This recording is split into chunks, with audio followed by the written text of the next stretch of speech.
Je n'ai jamais cru au miracle. Pas dans notre campagne de Normandie, où la pluie a la patience d'une vieille tante et où les saisons reviennent comme des dettes qu'on a toujours payées en silence. Ici, tout se voit, et pourtant on apprend à ne pas regarder trop longtemps. On survit avec cette politesse-là. Ce matin-là, pourtant, le village a levé la tête. Je l'ai senti avant même d'entendre quoi que ce soit, une vibration étrange, un souffle lisse, comme si l'air lui-même s'était mis à briller. J'étais dans la cuisine, le tablier noué, les mains encore humides d'avoir rincé des pommes de terre. Jean, mon mari, avait ouvert la fenêtre pour chasser l'odeur de café. Et voilà que le silence s'est fissuré. Un bruit discret, pas le grondement franc d'un moteur de tracteur, plutôt un murmure électrique presque propre, presque arrogant. Sur la route, au loin, la lumière a glissé sur une carrosserie noire, trop parfaite, une bête polie au point d'en être irréelle. « C'est qui, ça ?» a soufflé Jean sans bouger. Je me suis essuyé les mains et j'ai traversé l'entrée, lentement, comme on marche vers une annonce qu'on n'a pas demandée. Et je l'ai vue. La Tesla, oui. Je n'aurais pas su dire le modèle. Je ne sais même pas pourquoi je connaissais ce nom, sinon parce qu'il a fait le tour des journaux, des conversations, des enfants qui rêvent de villes plus grandes. Elle s'est arrêtée devant notre portail, comme si la route lui appartenait. Et là, la portière s'est ouverte. Marc est sorti. Marc, mon fils. Je l'ai reconnu à sa manière de poser le pied sur le gravier, avec cette légère hésitation, comme s'il avait oublié le poids des choses simples. Il portait un costume sombre, ajusté au millimètre, pas le genre de costume qu'on enfile pour une communion ou un enterrement, non, un costume de ceux qui disent « je gagne, je domine, je décide ». Au poignet, une montre. J'ai vu la brillance avant même d'identifier l'objet. Jean, lui, a plissé les yeux comme lorsqu'il essaie de lire une facture trop longue. Marc a souri, un sourire large, calibré, presque lumineux. Il a ouvert le coffre et, comme dans une publicité, il en a sorti des sacs, des boîtes, des rubans. Il avait apporté des cadeaux comme on jette des pièces dans une fontaine pour faire taire le destin. « Maman, papa !» a-t-il lancé avec une voix plus forte que nécessaire, comme s'il devait convaincre l'espace. Je n'ai pas bougé tout de suite. J'ai senti mon cœur monter dans la gorge, comme un oiseau qui bat des ailes dans une cage trop étroite. J'ai pensé « le voilà, enfin ». Et dans la seconde qui a suivi, pourquoi maintenant ? Parce qu'on sait, même quand on se refuse à savoir, qu'un retour si spectaculaire n'est jamais innocent. Les voisins, attirés par le bruit et la voiture, se sont approchés à distance respectable. On ne colle pas le nez chez les autres ici, mais on observe, on récolte, on raconte ensuite en termes prudents. J'ai aperçu la silhouette de Madame Lefebvre derrière ses rideaux, puis le facteur qui a ralenti son vélo, l'air de rien, et même le maire qui passait par hasard, bien sûr. Marc a tendu une boîte à Jean. « Tiens, je t'ai pris ça. » Jean l'a prise comme s'il tenait un objet fragile ou une preuve. « Et pour toi, maman ?» Marc s'est tourné vers moi avec une petite boîte plus fine. Il parlait doucement maintenant, comme si le public du village exigeait un changement de ton. J'ai ouvert la boîte. Un foulard de soie, très beau, trop beau pour mes mains pleines de savon et de terre. Une marque que je n'ai même pas prononcée. Je l'ai reposée doucement, comme on repose une question trop lourde. Marc a ri. « Vous voyez, je n'ai pas oublié d'où je viens. J'ai juste élargi le monde. » Jean a raclé la gorge. « Tu as fait bon voyage ?»« Parfait, » a répondu Marc trop vite. « J'ai une période chargée, mais je tenais à passer. Ça me manquait. » Ça me manquait. Il a dit ça avec les yeux clairs, le menton haut, et une assurance qui a fait reculer mon bonheur d'un pas. Parce que l'amour d'une mère, oui, mais l'instinct aussi. Et l'instinct ne s'agenouille pas devant les costumes. Je l'ai serré dans les bras. Son corps était dur, comme tenu par une tension intérieure. Il m'a enlacé à son tour, avec une force presque théâtrale, et j'ai entendu derrière nous un murmure du village, un souffle d'admiration. Le fils prodigue, le Dieu de retour au pays. je me suis écartée, juste assez pour le regarder dans les yeux. « Entre, Marc », j'ai dit simplement. Et tandis qu'il franchissait le seuil, avec ses chaussures impeccables sur nos carreaux un peu usés, j'ai eu cette pensée absurde, mais précise, comme une épingle dans la peau. Un homme peut rentrer chez lui, et pourtant ne pas être revenu. Quand Marc est entré, la maison a semblé rétrécir d'1 centimètre, comme si ses murs modestes tentaient de se tenir droit devant lui. La lumière grise de Normandie glissait sur son costume, sur ses chaussures trop nettes, et je me suis surprise à lisser mon tablier, geste ridicule, réflexe de femme qui veut que tout soit présentable quand l'amour revient. Jean a pris les sacs, un peu gauche, avec cette pudeur des hommes qui ne savent pas comment recevoir sans avoir l'air d'accepter. Marc, lui, parlait déjà, vite, trop vite. Il commentait la route, les projets, le temps, comme s'il fallait remplir chaque seconde, surtout celle où le silence pourrait poser des questions. Je l'écoutais, oui, mais une autre partie de moi travaillait ailleurs. Parce qu'au moment où je l'ai de nouveau approché, dans le couloir, près du vieux porte-manteau, son parfum m'a frappé. Hermès. Je n'étais pas certaine de la marque, mais j'étais certaine de l'intention. Une odeur riche, dense, calculée, l'odeur d'un homme qui veut être perçu avant d'être compris, une odeur qui s'accroche au regard.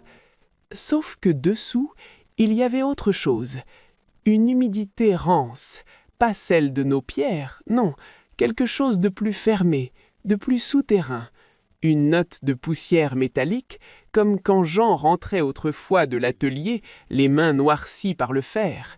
Et plus étrange encore, un souffle tiède, sale, presque sucré, une odeur de foule qui dort debout.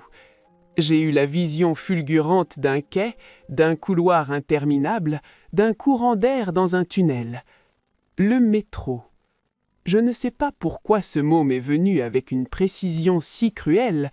Je n'ai pas Paris dans le sang, moi, je l'ai à peine dans les souvenirs. Mais certaines odeurs ne mentent pas. Elles vous racontent une vie que la bouche refuse. Marc a posé sa main sur mon épaule. « Ça va, maman ? Tu es toute froide. » Sa voix était douce, presque professionnelle. J'ai souri par réflexe et j'ai secoué la tête. « C'est rien, c'est l'air d'ici, tu sais. » Je me suis écartée pour aller vers la cuisine, comme si une casserole m'appelait. J'avais besoin d'un geste simple, quelque chose qui obéit.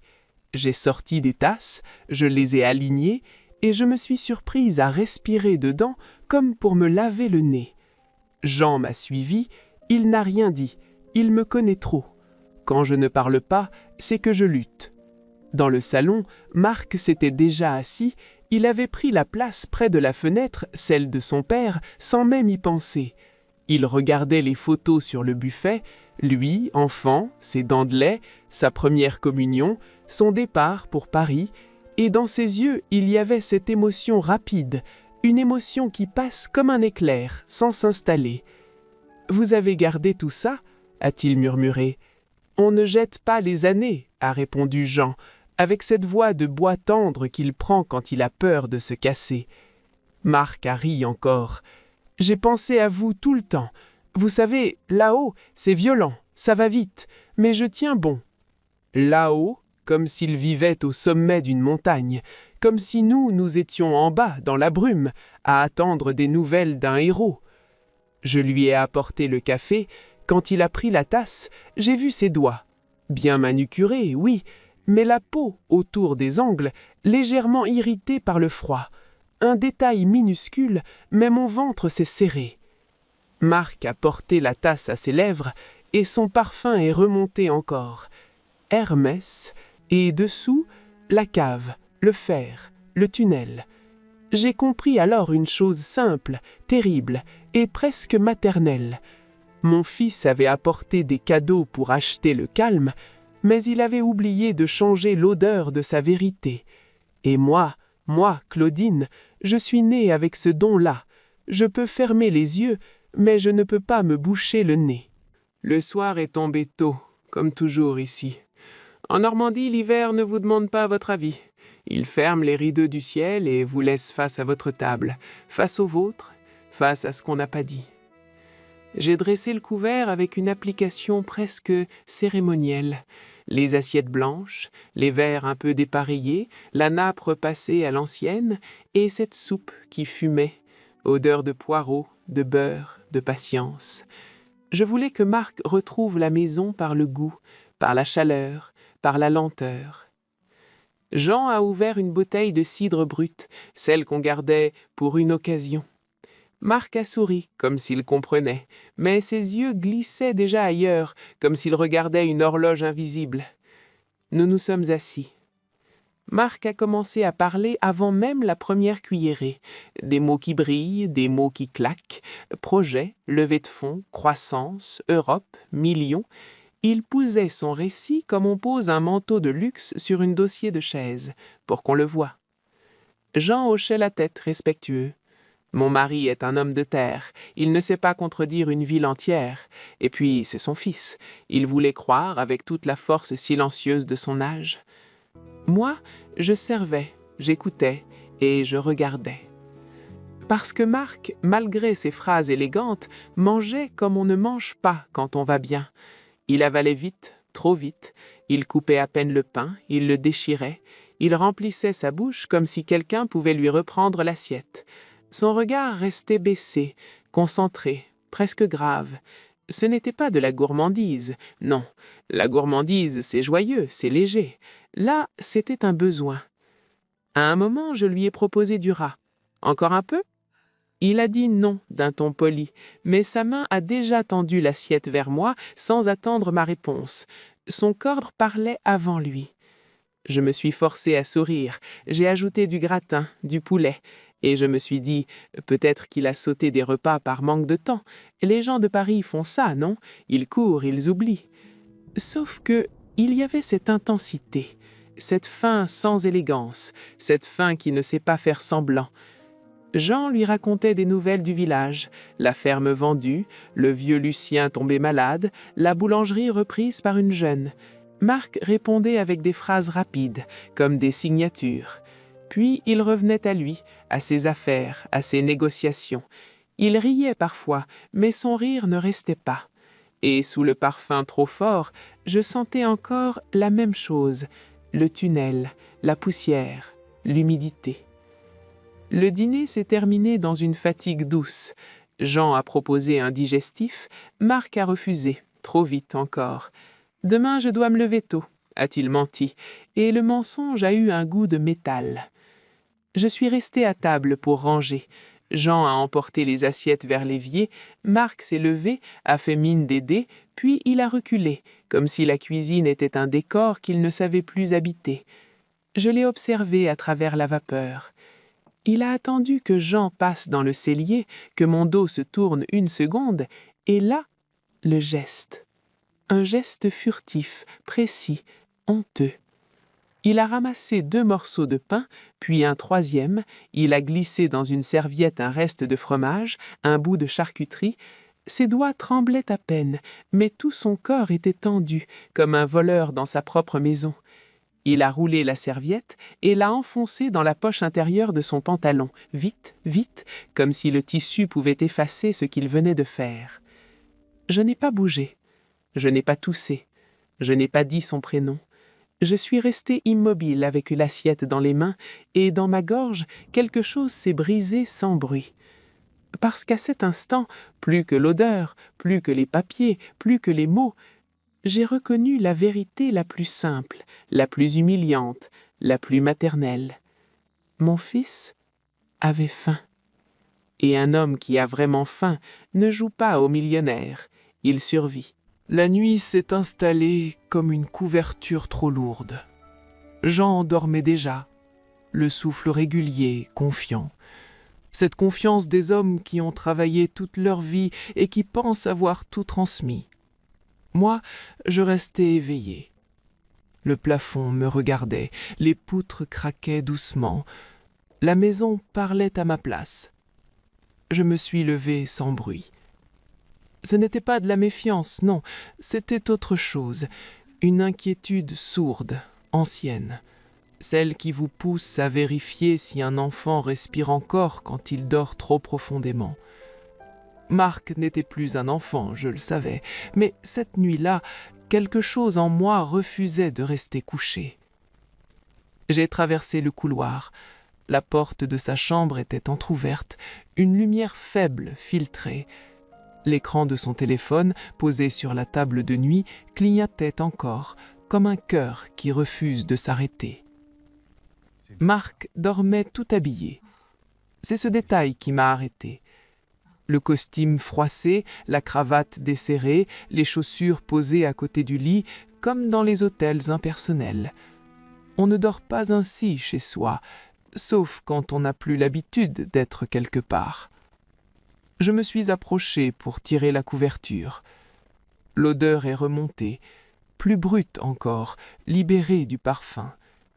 L'odeur du jour, de la fatigue, de l'errance. Mon cœur a serré. C'est là que j'ai vu le dossier.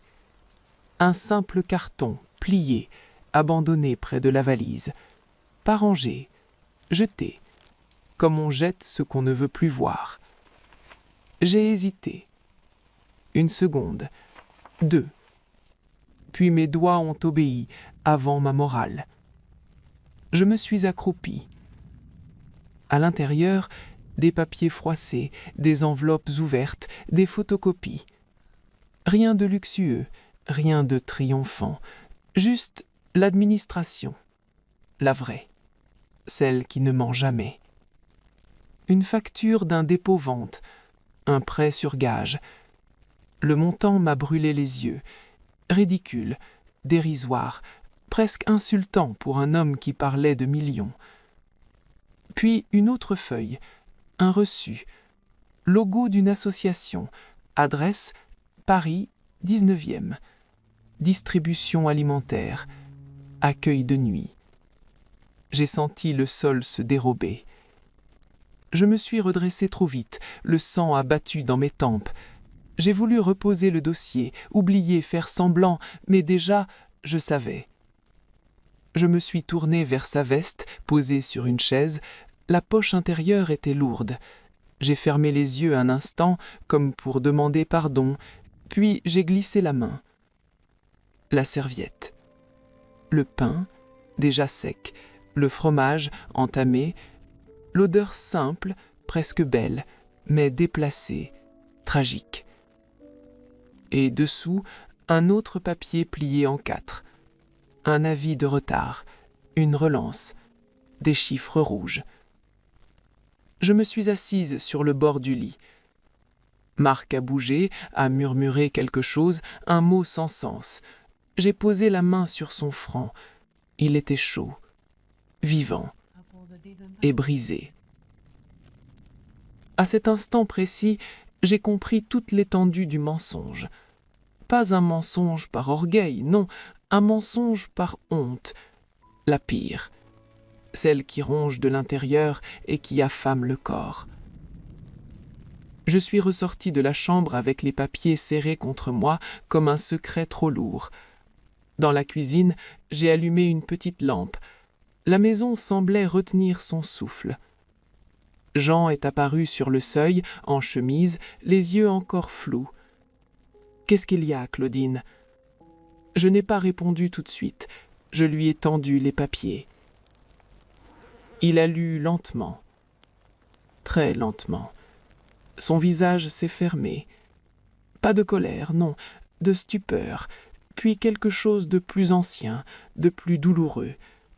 L'échec qu'on n'avait pas prévu. L'argent, a-t-il murmuré. La terre qu'on a vendue. J'ai hoché la tête. Nous sommes restés là, debout, au milieu de la cuisine, avec ces preuves froides entre nous. Et au lieu de crier, au lieu de pleurer, une décision silencieuse s'est installée. Ce n'était plus le temps des reproches. C'était le temps de sauver ce qui pouvait encore l'être. Même si cela devait nous coûter tout le reste. Jean a reposé les papiers sur la table, comme on repose une arme, avec prudence, avec peur qu'elle se remette à tirer toute seule. La lampe de cuisine faisait une île de lumière jaune au milieu de la nuit. Tout le reste, autour, n'était que couloirs sombres, fenêtres noires, campagne immobile. Je voyais la main de mon mari trembler, à peine. Jean n'est pas un homme qui pleure facilement.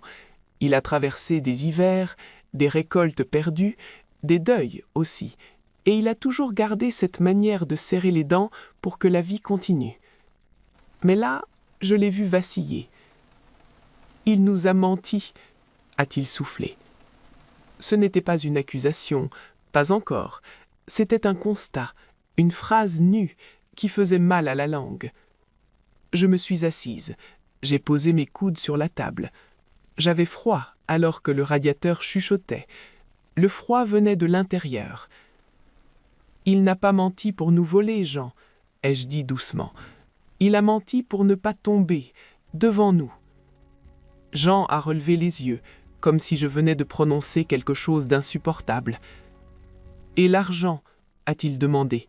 « La parcelle derrière le verger, celle de ton père, on l'a vendue pour lui, pour ses investissements. » Je n'ai pas répondu tout de suite, parce que j'ai revu en une seconde la signature tremblante chez le notaire il y a 2 ans, la sensation d'arracher une racine à la terre pour l'envoyer à Paris, dans un compte bancaire, et des promesses. « C'est parti, » ai-je murmuré. « C'est déjà parti depuis longtemps. » Jean a serré les poings. La colère est montée, oui, mais elle n'a pas trouvé de sortie, parce que la colère, quand elle vise son propre enfant, vous revient en pleine poitrine. « Alors quoi? On le met dehors ?» a-t-il lâché, d'une voix cassée. « On le traite comme un voleur ?» Je l'ai regardé, et j'ai senti mes yeux brûler. « Non, » ai-je répondu, « on le regarde comme il est, et on le sort de là. » Jean a eu un rire bref, sans joie. « De là. Mais où est-ce qu'il est, Claudine ?»« Sous terre, » ai-je dit. « Il porte du luxe comme une couverture, mais il dort dans le froid. » Le silence a pesé. On entendait, très loin, un chien, puis plus rien. Je me suis levé, j'ai pris les papiers, je les ai remis dans l'ordre. Facture, reçu d'association, relance. Et dans ce geste, je me suis surprise à respirer, lentement, comme si je faisais un inventaire avant une opération. Jean m'observait. « Tu as une idée ?» a-t-il dit. Je n'ai pas souri. Ce n'était pas une victoire, c'était une nécessité. « Oui. » « Laquelle ? » « On ne le démasque pas, pas ce soir. » Jean a froncé les sourcils. « Pourquoi ? » « Parce que s'il se sent acculé, il va fuir. »« Fuir où ? » ?»« Là où il a appris à survivre, » ai-je soufflé. « Et nous ne le retrouverons pas. » Jean a baissé la tête. J'ai vu dans ses épaules l'âge d'un coup. Alors je lui ai pris la main. « Écoute-moi. Demain matin, à la 1re heure, on appelle Maître Lemoine. »« Le notaire ? » ?»« Oui, pas pour lui faire peur, pour mettre quelque chose en place, quelque chose de légal, solide, irréversible. » Jean a relevé les yeux, surpris.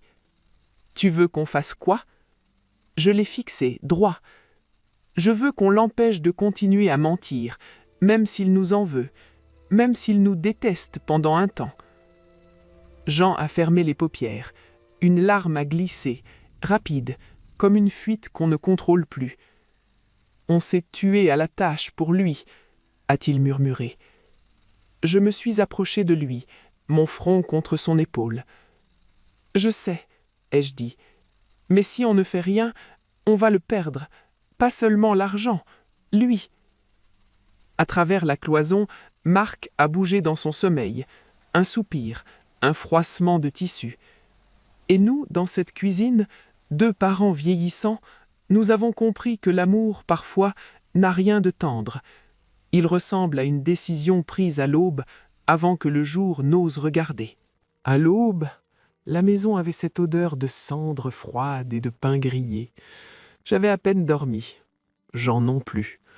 On s'était levé tôt, trop tôt, comme les jours de récolte, sauf qu'ici, la moisson était invisible. Marc est descendu vers 8 heures, le visage tiré mais déjà recomposé. Il avait l'art de se remettre un masque en quelques minutes. Un peu d'eau sur le front, un sourire au coin des lèvres, une phrase de plus pour tenir debout. « Vous avez bien dormi ?» a-t-il demandé, comme un hôte. Jean a répondu oui, moi aussi. Nous avons menti ensemble, par amour, par stratégie, par fatigue. Marc a avalé 2 tartines d'un seul élan, sans lever les yeux. Puis il s'est levé brusquement. « Je dois passer un coup de fil, une réunion importante. » Une réunion? Ici? Dans notre cuisine où le téléphone fixe date d'un autre siècle? J'ai hoché la tête. « Va au jardin, tu auras du réseau, » ai-je dit. Je l'ai vu saisir son portable comme on saisit une bouée. Il a traversé la cour, a poussé la porte, et la lumière pâle l'a avalé. Jean s'est approché de moi à voix basse. « Le notaire rappelle à 9 heures, » m'a-t-il soufflé. J'ai répondu d'un signe. Mon cœur battait calmement, étrangement, comme si mon corps avait déjà accepté le pire et se contentait d'avancer. Au dehors, Marc marchait de long en large près du vieux pommier. De loin, on aurait dit un homme puissant au téléphone, maître de son temps. De près, j'ai tout de suite su que quelque chose n'allait pas. Parce que sa voix n'avait pas la même couleur. Il parlait bas, très bas, puis brusquement trop fort, comme s'il essayait de reprendre le contrôle d'une conversation qui lui échappait. J'ai entrouvert la fenêtre, juste assez pour entendre sans écouter. C'est tout un art, ça aussi. « Non, écoute, je te dis que je règle ça. » Silence. « Je ne peux pas là, tout de suite. » Un souffle. « Ne me parle pas de procédure. » Le mot « procédure » a traversé l'air comme une lame, puis un autre. « Tribunal. » Il l'a lâché ça d'un ton sec, presque étranglé. Marc a tourné le dos à la maison, comme s'il craignait notre regard. Il s'est arrêté près du potager, là où la terre est noire et honnête. Sa main libre tremblait. Puis il l'a passée dans ses cheveux, geste d'homme qui veut effacer la panique. « Je t'ai dit que c'était une question de jours, » a-t-il ajouté. « Des jours, pas des mois, pas des années, des jours, le temps d'un homme au bord vivide. » Puis soudain, il a baissé la tête et sa voix s'est brisée d'un demi-ton. « S'il te plaît. » Ce mot, je ne l'avais pas entendu dans sa bouche depuis qu'il était petit. « S'il te plaît » n'appartient pas aux conquérants, il appartient aux enfants et aux perdants. Il a raccroché. Il a regardé l'écran longtemps, comme s'il espérait que le téléphone puisse inventer une solution. Puis il a tapé un message, vite, trop vite. Il a rappelé. Et cette fois, j'ai entendu autre chose. Le ton d'un ami, pas d'un associé. Le ton d'un homme qui demande de l'argent. Juste quelques centaines. Silence. Pour l'essence. Oui, pour rentrer. Rentrer? Où ça? À Paris? À sa vie? Ou fuir avant que tout s'écroule? Il s'est mis à rire, un rire nerveux qui sonnait comme du verre. « Je te rembourse, dès que... » Dès que, le mot des gens qui n'ont plus de date. Je me suis éloigné de la fenêtre. J'ai senti mes mains devenir moites. Jean m'a regardé, et dans ses yeux, j'ai lu la même chose que dans les miens, la confirmation. Marc n'était pas seulement en difficulté, il était poursuivi. Et il jouait encore, devant nous, le rôle du fils brillant, du chef, du dieu revenu au pays, alors qu'il ne cherchait au fond qu'une chose simple et honteuse, quelques billets pour tenir jusqu'au lendemain. À 9h moins 5, le téléphone a sonné. Jean a décroché. Sa voix a changé, plus droite, plus dure. « Maître Lemoine, oui, c'est nous. » Et pendant que mon mari parlait au notaire, pendant que la loi commençait à entrer dans notre cuisine comme un vent froid, j'ai regardé par la fenêtre. Marc revenait vers la maison. Il avait remis son sourire, mais ses épaules, elles, n'avaient plus la même hauteur. Le salon n'avait pas changé depuis 20 ans.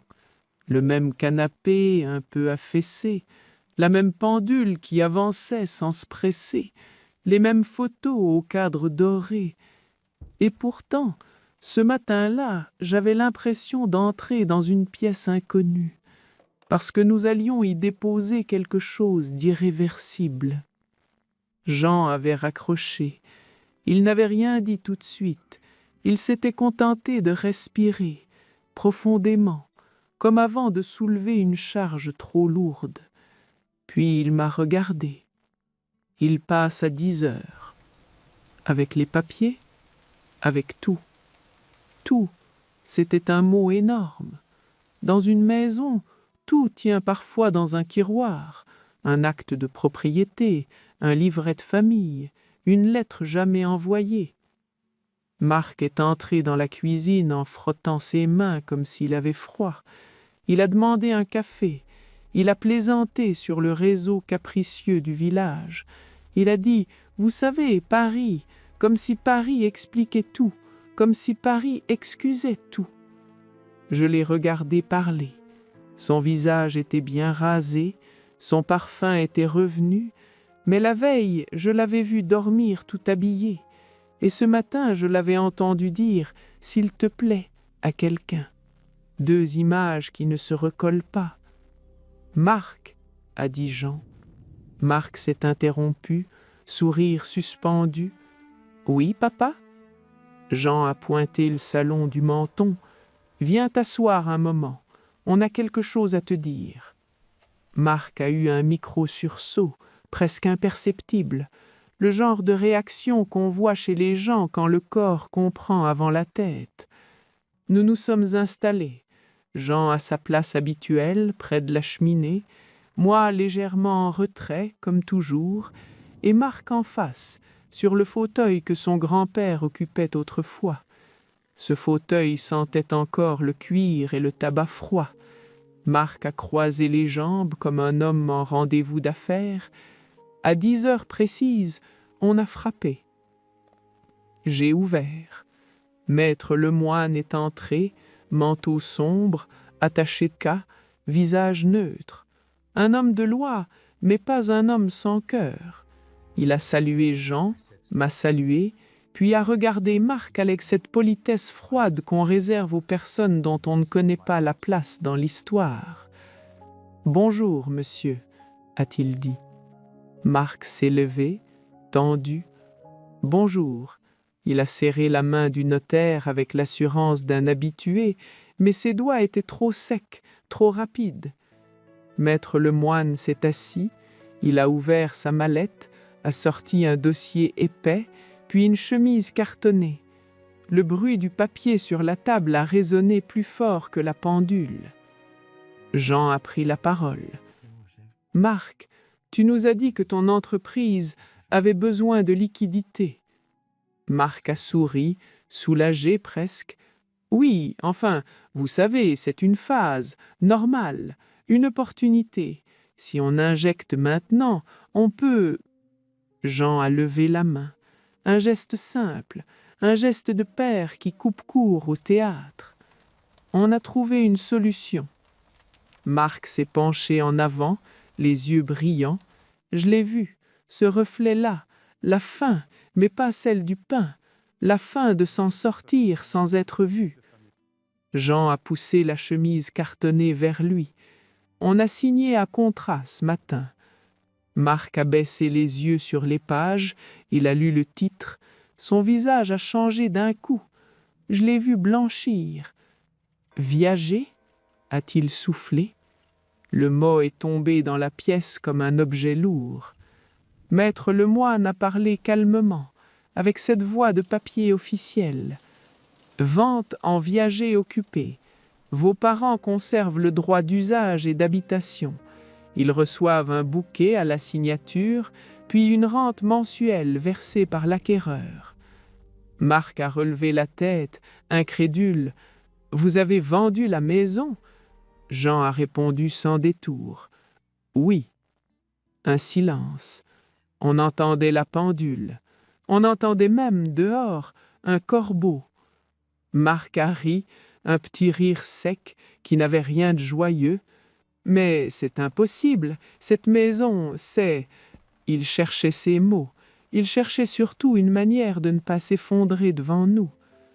Jean a continué, et sa voix tremblait, mais elle tenait. « Tu disais que tu allais bientôt être coté, que tu avais besoin d'un coup de pouce. » Il a tapoté la première page du contrat. « Voilà, le bouquet est là, l'argent est là. » Marc a fixé la ligne du montant.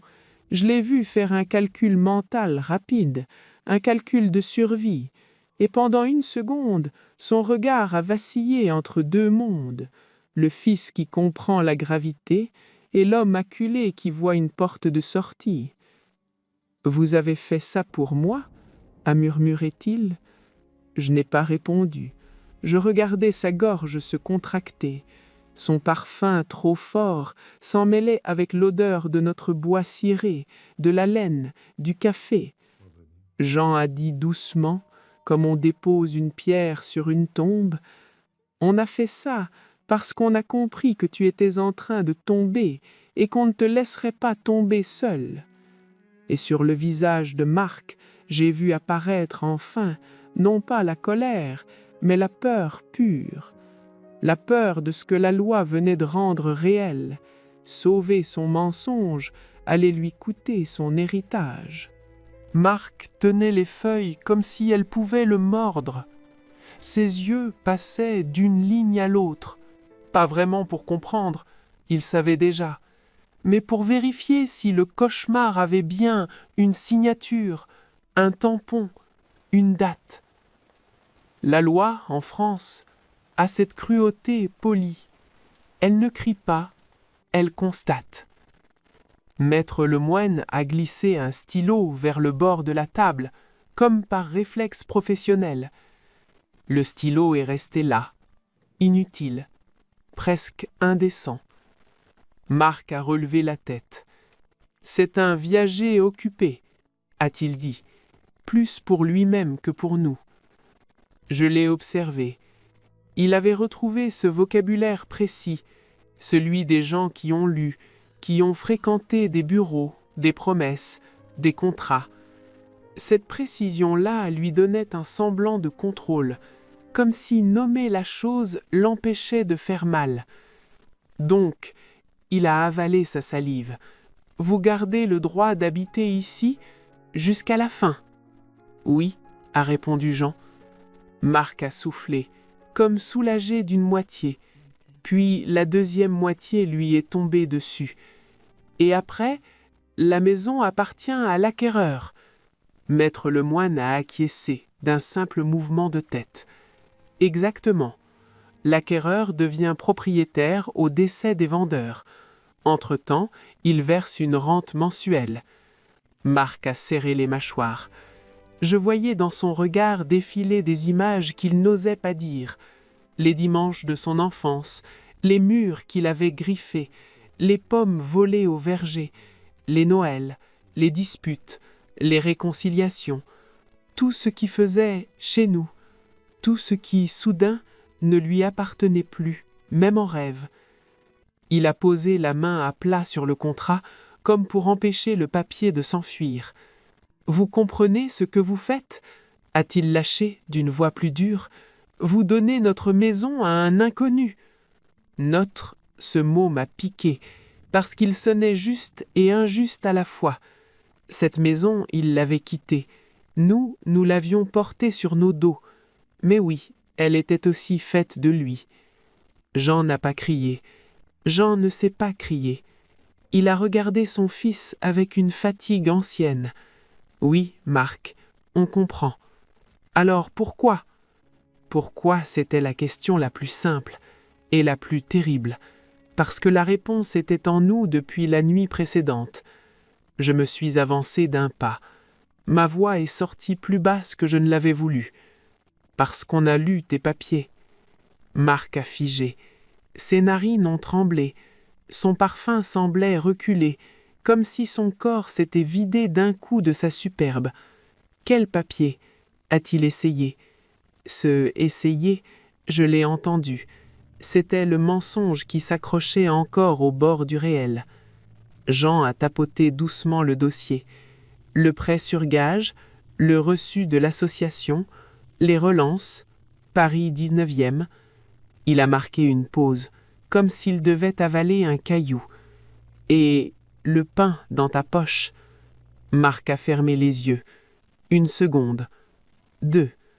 Quand il les a rouverts, il n'y avait plus de CEO dedans, plus de lumière, juste un homme, exposé. Maître Lemoine a baissé légèrement le regard par délicatesse. Il avait compris que la scène n'était plus juridique, mais humaine, et que la loi, là, n'était qu'un décor. Marc a murmuré « Vous m'espionnez ?» Je me suis approché encore, mais sans le toucher. « Non, ai-je répondu. Je te sens, je te vois. Je suis ta mère.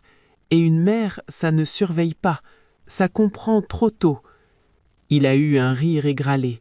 « Donc, votre solution, c'est de me retirer l'héritage ?» L'héritage a claqué, comme une gifle. Il voulait nous faire honte, mais c'est lui qui tremblait.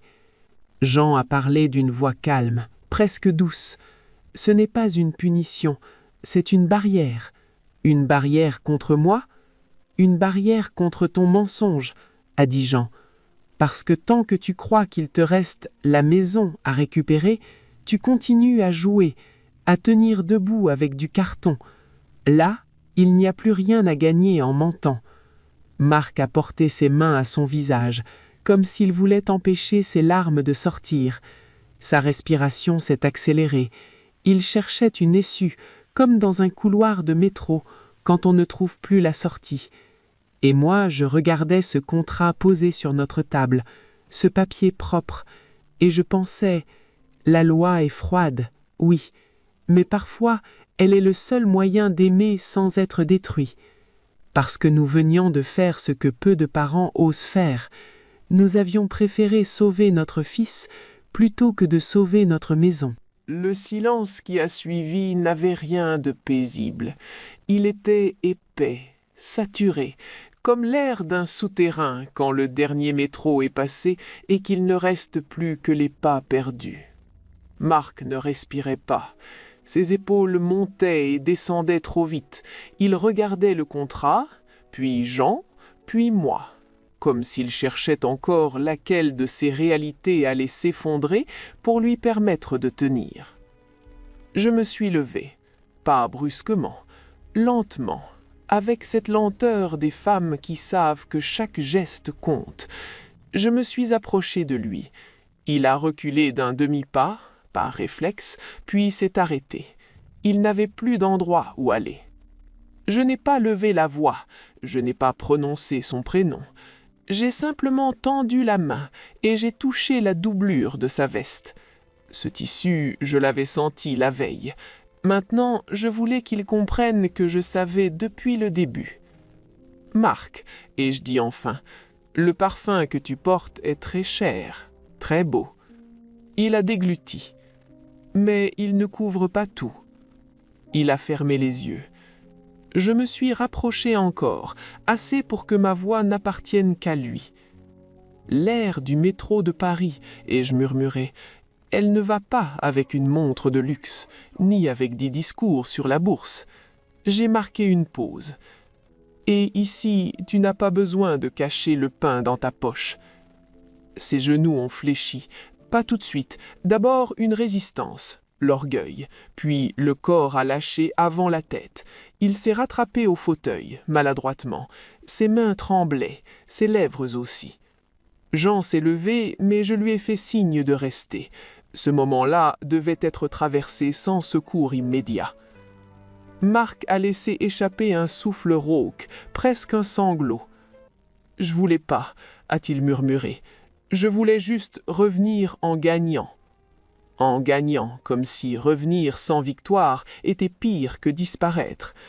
Il a levé les yeux vers moi, enfin, et dans ce regard, il n'y avait plus rien à défendre. « J'ai tout perdu », a-t-il dit. « La boîte, les investisseurs, les amis, sa voix s'est brisée. Même les bancs du métro, je faisais semblant de les choisir, mais parfois je n'avais nulle part où aller. Ces mots, je les ai reçus comme on reçoit une vérité longtemps retenue, sans surprise, sans triomphe, juste avec une immense fatigue. Il a glissé au sol, à genoux, pas théâtralement, pas pour nous attendrir, simplement parce que son corps n'avait plus de verticalité à offrir. Il s'est accroché à la jambe de Jean, puis à la mienne, comme un enfant qui a trop tardé à demander de l'aide.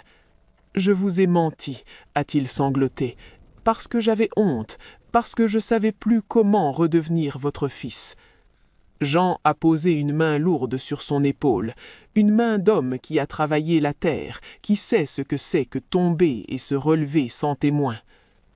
Tu es notre fils, même à genoux, a-t-il dit simplement. Je me suis accroupi à mon tour, j'ai pris le visage de Marc entre mes mains, j'ai respiré, longuement. Le parfum cher était toujours là, mais dessous il y avait autre chose enfin visible, la sueur, la peur, la fatigue, la vérité nue. Tu sais pourquoi je t'ai reconnu tout de suite, ai-je dit. Il a secoué la tête. Parce que l'odeur de la misère, je la connais. Je l'ai regardée droit dans les yeux. Elle ne fait pas de toi un raté, elle fait de toi un vivant. Il a pleuré sans bruit, comme on pleure quand on n'a plus rien à sauver, sauf soi.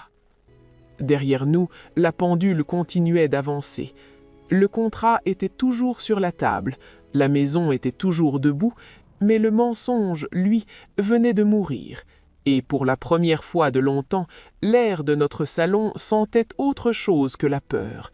Il sentait la fin d'un combat et peut-être le début d'une renaissance. Marc est resté longtemps à genoux. Pas une minute de cinéma, non, une vraie durée. Celle où l'on entend son propre sang battre, où l'on sent le tissu de ses manches se froisser sur le sol, où l'on comprend que la dignité n'est pas un costume, mais une respiration. Maître Lemoine s'est levé sans faire de bruit. Il a refermé sa mallette comme on referme une porte pour laisser une famille seule avec l'essentiel. Avant de partir, il a simplement dit « Je reste à votre disposition quand vous serez prêt ». La porte s'est refermée et soudain, il n'y avait plus que nous trois et cette maison qui avait tout entendu. Marc s'est redressé lentement. Ses yeux étaient rouges. Il regardait ses mains comme s'il les découvrait. « Je vais tout vous dire », a-t-il murmuré. Alors il a parlé. Il a parlé d'un appartement qu'il avait quitté un matin en laissant les clés sur une table parce qu'il n'avait plus de quoi payer, d'une société montée trop vite, avec de beaux mots et des factures plus belles encore, d'un banquier qui ne rappelait plus, d'amis devenus occupés, d'une montre achetée d'occasion pour faire sérieux, des repas sautés, des nuits à marcher dans Paris pour ne pas penser, de ce premier soir où il s'est assis dans le métro juste pour se reposer et où à 1h du matin il n'avait plus su où aller. Il s'est interrompu, suffocant. « Je vous ai laissé vendre la terre, a-t-il dit. Je me disais, je vais la récupérer, je vais vous rendre tout, je vais... » Il a cherché le mot. « Je vais vous impressionner. » Je n'ai pas répondu, parce que ce verbe-là, impressionner, est le poison discret de notre époque. Il détruit des fils, il fait taire des mères. Jean a pris une chaise et s'est assis en face, comme un père qui écoute enfin sans interrompre. Et puis, le réel a frappé à la porte, lui aussi. Vers midi, un utilitaire blanc est entré dans la cour, pas un voisin, pas un ami. Un homme en blouson sombre en est descendu, tablette à la main. Il a regardé la Tesla comme on regarde une marchandise. Marc s'est figé, son visage a perdu le peu de couleur qui lui restait. « Monsieur Marc D ?» a demandé l'homme. Marc a hoché la tête, incapable de parler. « Je viens pour le véhicule, dossier impayé. On procède à la récupération. » Il n'y a pas eu de scène, pas de cri, juste cette humiliation froide, la richesse qui s'en va sur un plateau parce qu'elle n'était jamais vraiment à lui. Marc a sorti la clé, sa main tremblait, il l'a donnée, l'homme a fait signer sur un écran, un bip, une procédure, un monde qui ferme. La Tesla est partie doucement, en silence, presque élégante jusqu'au bout. Et quand elle a disparu au bout du chemin, j'ai entendu très distinctement le retour d'un autre bruit, le vent dans les haies, le gravier sous les pas, la vie modeste qui reprend sa place. Marc est resté debout au milieu de la cour, sans voiture, sans masque. Jean a ouvert la remise, il en a sorti un vieux bleu de travail, celui qu'il portait pour réparer le toit. « Mais ça », a-t-il dit. Marc a hésité, puis il a enlevé sa veste, sa chemise blanche, ses manches trop fines. Il a enfilé le bleu, trop large, trop simple, mais vrai.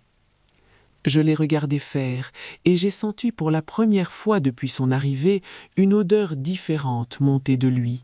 Pas le parfum, pas le tunnel, mais le tissu propre, la poussière de bois, la laine, la maison. Il a levé les yeux vers le toit.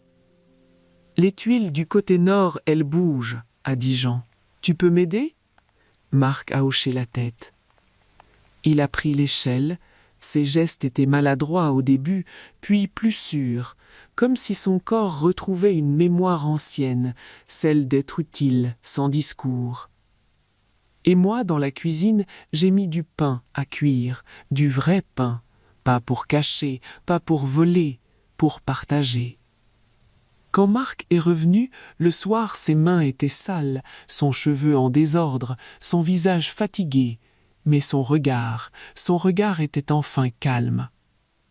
Il s'est assis à la table, sans raconter des millions, sans inventer des sommets. Il a respiré, longuement, comme un homme qui rentre pour de bon. Et dans cette maison de Normandie, où on n'a jamais su fabriquer de miracles, j'ai compris ceci. La vérité a une odeur, oui. Parfois, elle sent le métro et la honte, mais quand on la laisse entrer, elle finit par sentir le bois, le pain chaud et l'amour qui ne fait plus semblant. Il y a des histoires qui ne parlent pas de réussite, mais de survie, et celle-ci m'a appris une chose que je n'avais jamais osé formuler aussi clairement. Aimer, ce n'est pas protéger l'illusion, c'est accepter de briser le mensonge même quand il porte le visage de son propre enfant. Nous avons longtemps cru, Jean et moi, que le rôle des parents était de soutenir, d'aider, de donner encore, jusqu'à s'oublier. Mais la vérité est plus rude, plus adulte. Parfois, aider trop longtemps, c'est empêcher l'autre de tomber et donc de se relever. Marc n'était pas mauvais, il n'était pas ingrat, il était prisonnier de cette injonction silencieuse que tant d'hommes et de femmes portent aujourd'hui, réussir ou disparaître. Alors il a choisi de disparaître en pleine lumière. La loi dans cette histoire n'a pas été une punition, elle a été une frontière, un cadre froid, presque cruel, mais nécessaire. Parce qu'il arrive un moment où l'amour doit cesser d'être un refuge pour devenir un miroir. Et puis il y a cette chose étrange que l'on oublie trop souvent. La dignité ne se mesure pas à ce que l'on possède, mais à ce que l'on ose dire quand on n'a plus rien. Marc a perdu une voiture, il a perdu un héritage, mais il a retrouvé quelque chose de plus rare, la possibilité d'exister sans rôle à jouer. Et vous? Avez-vous déjà senti chez quelqu'un que vous aimez que quelque chose ne collait pas sans oser poser de questions? Avez-vous déjà aidé trop longtemps par peur de blesser et compris trop tard que ce silence faisait plus de dégâts que la vérité? Ou peut-être avez-vous été un jour celui ou celle qui cachait sa chute derrière une façade de réussite? Si cette histoire vous a touché, si elle fait écho à un moment de votre vie, comme parent, comme enfant, comme proche, nous vous invitons à partager votre propre récit. Votre histoire peut rester anonyme, elle peut être courte ou longue, elle peut être douloureuse ou apaisée. Parce que souvent, en racontant, on aide quelqu'un d'autre à respirer. Et parfois, on se sauve soi-même. Cool, I couldn't type, but I was going to tell you to go get some. They're so good. No, they're not speckled egg. They're the new ones, Leo. They're white chocolate and raspberry, and they're so good. They're not the egg ones. I didn't manage to get the egg ones once. But they're so good. White chocolate and raspberry. Amanda, there's a really good M&S by you right now. One of the best M&S's ever is right by you now. I bet you can go get them. Buttons. Were you getting chocolate buttons? Taking to tapas after work. Cute, Bando. The tiny bits annoy me in the white chocolate. Why? We've moved on from the eggs. I've been in there. Have you? Is that where you went and got your pineapple chicken hummus? They were so good. Thank you, Lyd. You inspired me to go get myself a little treat last night when I went and did my food shop. I was craving a sweet treat. I come home with buckets of pastry. Yeah, Ted. The crunchy. I love them. Hi, Han. How's your day going, Han? Okay, bye, Colin. I'll be here for a few hours. I'm going to the pub this afternoon. Out for delivery, arriving between 1:45 p.m. and 4:45 p.m. Oh my god, I hope the cap arrives before I go out later. I could eat the whole pack in one sitting. Yeah. Okay.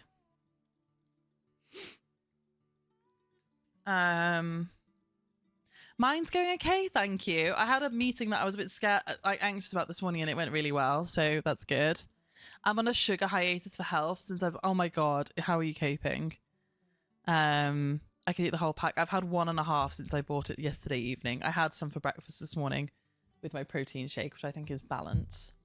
I'm craving something savoury really bad now, though. I'm going to stick one in the air fryer. They have massive chunks of... If you're wondering what we're talking about, Lyd came in yesterday and recommended these cookies to me. And it's white chocolate and raspberry, and they've got massive chunks of white chocolate in. So good. I wish I was tanned for this evening. I feel so pale and gross. Oh, sorry, no treats yet. Look at him. The way he whipped his head round then, thinking I was getting him some treats out. Oh, I feel bad. I'll give him one. Oh, you know what I've got? Amanda, you know what I had yesterday?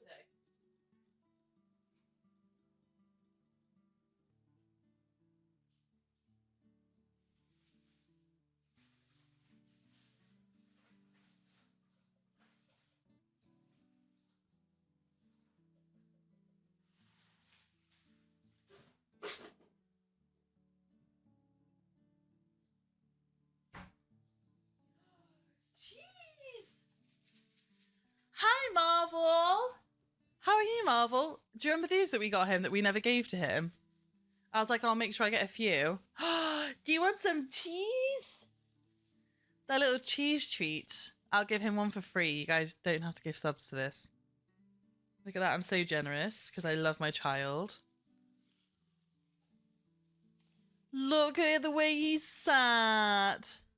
Oh, yeah. Sorry. Thank you, Amanda. Oh, my God. Look at you repeating a chat message. How many M&S cookies do you think you guys could eat at most if you really tried? This is the size of them. My face for scale. I think if it wasn't white chocolate, I could easily do the full pack. I think white chocolate would get too sickly. How long do I have? 23 easy. Hi, Liam. Welcome back. 5, but I have to be stoned and puke after. I could eat 3 packets, 100 full pack. Anyway, I'm an endless pit for sweet treats. I could do 1 million.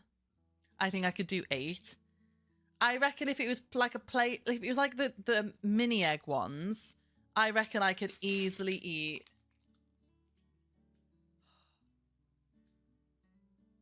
Yeah, I reckon 8. Dark chocolate. Yeah. I reckon I could push for 10, I reckon. If I had long enough and if I could have coffee with it. Yeah, to be fair, if I can have coffee as a performance enhancer, I think you would do more than this.